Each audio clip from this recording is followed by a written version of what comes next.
खुद को जानने की, अपनी कमियों को पहचानने और उन्हें दूर करने की और अपनी अच्छाइयों को बढ़ाने की एक लगातार चलने वाली यात्रा है।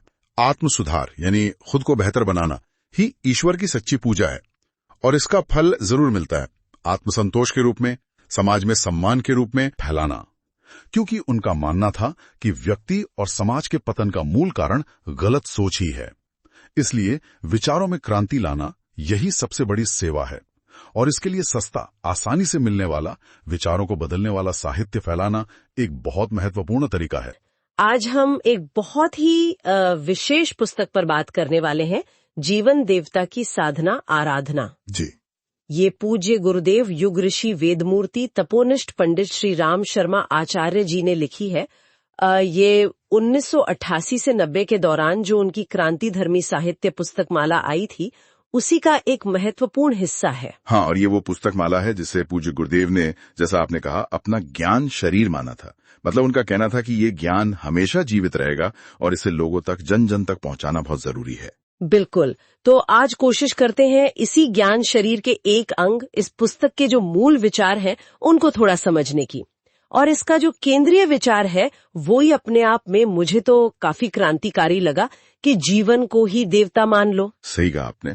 ये जो पारंपरिक पूजा पाठ की धारणा है ना, उससे एकदम अलग है। इसमें बाहरी कर्मकांडों पर जोर नहीं है, जोर है सीधे व्यक्तित्व के परिष्कार पर। मतलब अपने आप को बेहतर बनाना, अपने जीवन को ही साधना का केंद्र बना देना। तो ये जो बात है कि ईश्वर को भेंट पूजा या सिर्फ तारीफें करने से मतलब नहीं है, बल्कि वो तब प्रसन्न होता है जब हम अपने व्यक्तित्व में, अपनी पर्सनालिटी में आदर्शवाद लाते हैं। ये तो सुनने में ऐसा लगता है जैसे इस हाथ दे उस हाथ ले वाला सिद्धांत, पर ये जीवन पर लागू हो रहा है। हाँ, बिल्कुल। इसे ऐसे समझ सकते हैं कि जो दिव्य कृपा है वो कोई बाहर से मिलने वाली चीज नहीं है, वो आपके अंदर की शुद्धि का एक स्वाभाविक नतीजा है, एक तरह का फीडबैक लूप है। आप अच्छे गुण अपनाइए, कृपा अपने आप मिलेगी। अच्छा। जो साधना से सिद्धि का सिद्धांत है ना, वो यहाँ जीवन पर ही लागू होता है। परमात्मा को कहीं बाहर मंदिरों में या तीर्थों में ढूंढने के बजाय उसे अपने अंदर खोजना है, अपने जीवन में। असल में तो जो परिष्कृत आत्मा है, जो सुधरी हुई आत्मा है, वही परमात्मा का अंश है। और आत्म परिष्कार यानी खुद को सुधारना, वही सच्ची साधना है। जैसे वो कस्तूरी मृग वाली बात है ना, अपनी ही कस्तूरी को जंगल भर में खोजता फिरता है। हाँ, वैसे ही। अच्छा, पुस्तक में साधना के 3 आयाम भी बताए हैं, उपासना, साधना और आराधना। ये सुनने में थोड़े एक जैसे लगते हैं, इनमें कुछ खास अंतर है क्या? हाँ, ये अच्छा सवाल है। देखिए, उपासना का मतलब है ईश्वर के या जो भी हमारे आदर्श हैं, उनके करीब बैठना, यानी उत्कृष्टता का, दिव्यता का चिंतन करना, उनसे एक तरह का भावनात्मक जुड़ाव महसूस करना। ये मन और भावों को ऊपर उठाने की प्रक्रिया है। ठीक है, तो उपासना हो गई एक तरह की मानसिक और भावनात्मक तैयारी। फिर साधना क्या है? साधना है असली काम, यानी चरित्र निर्माण, जीवन साधना। इसमें आता है आत्मसंयम, अनुशासन, अपने रहन सहन, खान पान को ठीक करना, अपने कर्तव्यों को निभाना, अच्छी आदतें डालना, और जो बुरी आदतें हैं, गलत प्रवृत्तियां हैं, उनको छोड़ना। ये एक तरह से खुद को गढ़ने की, तराशने की क्रिया है। समझ गई। और तीसरा, आराधना। अगर उपासना मानसिक है और साधना व्यक्तिगत चरित्र निर्माण, तो आराधना क्या हुई? आराधना है उस सुधरे हुए चरित्र का बाहर दिखना, समाज में उसका उपयोग, यानी सेवा, पुण्य परमार्थ के काम, लोक मंगल के कार्य।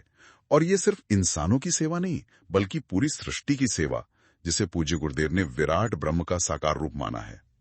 तो ये तीनों, उपासना, साधना और आराधना, मिलकर ही जीवन साधना को पूरा करते हैं। ये रास्ता तो सुनने में बहुत स्पष्ट लग रहा है, पर फिर भी लोग अक्सर इस पर चल क्यों नहीं पाते?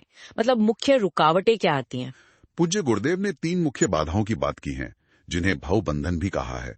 लोभ, मोह और अहंकार। यही 3 चीजें हैं जो इंसान को नीचे खींचती हैं। अच्छा। लोभ यानी ऐसी इच्छा जो कभी पूरी नहीं होती, जिसके लिए लोग गलत रास्ते भी अपना लेते हैं। मोह का मतलब है अपनेपन के दायरे को बहुत छोटा रखना, बस मैं, मेरा परिवार, समाज या दूसरों से कोई मतलब नहीं। और अहंकार यानी घमंड, दिखावा, फिजूल खर्ची, दूसरों को छोटा समझना, ये सब। इनसे मुक्त हुए बिना तो फिर आत्मिक उन्नति मुश्किल ही लगती है। तो पुस्तक इनसे निकलने का क्या रास्ता बताती है? रास्ता बिल्कुल सीधा बताया है। सादा जीवन, उच्च विचार। अपनी जरूरतें कम रखो। एक औसत नागरिक की तरह जीने में संतोष पाना सीखो। दूसरा, आत्मीयता का विस्तार करो। अपनेपन के भाव को परिवार से आगे बढ़ाकर समाज तक, दुनिया तक ले जाओ। और तीसरा, निरअहंकारिता यानी विनम्र बनो। इन बंधनों से जब तक छूटेंगे नहीं, साधना आगे बढ़ेगी नहीं। पुस्तक में कुछ व्यवहारिक साधना पद्धतियों का भी जिक्र है, जैसे प्रज्ञा योग। इसमें आत्मबोध, तत्वबोध, भजन, मनन जैसी चीजें आती हैं। ये क्या है, थोड़ा संक्षेप में बताएंगे? हाँ, ये रोजमर्रा के अभ्यास के लिए हैं। आत्मबोध मतलब हर सुबह ये सोचना कि आज का दिन एक नया जीवन है और इसका सबसे अच्छा उपयोग करना है। तत्वबोध है रात को सोने से पहले दिन भर के कामों का विश्लेषण करना और मृत्यु की सच्चाई को याद करना, ताकि जीवन की कीमत समझ आए, लापरवाही ना हो। अच्छा। भजन है अपने इष्ट का ध्यान और जप, जिससे मन को शक्ति मिले। और मनन है आत्मनिरीक्षण, अपनी इंद्रियों पर, समय पर, पैसे पर और विचारों पर कितना संयम है, ये जांचना और सुधार करना। और इसके साथ ही साधना, स्वाध्याय, संयम और सेवा, इन 4 स्तंभों पर भी बहुत जोर दिया गया है।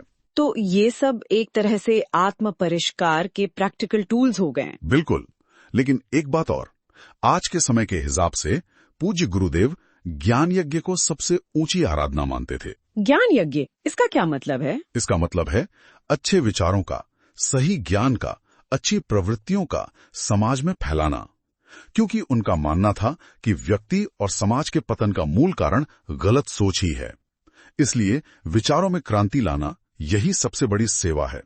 और इसके लिए सस्ता, आसानी से मिलने वाला, विचारों को बदलने वाला साहित्य फैलाना एक बहुत महत्वपूर्ण तरीका है। तो अगर हम सार निकालें तो जीवन देवता की साधना आराधना का निचोड़ यही है कि हमारा अपना जीवन यही वो देवता है जिसकी हमें उपासना करनी है, साधना करनी है और आराधना करनी है।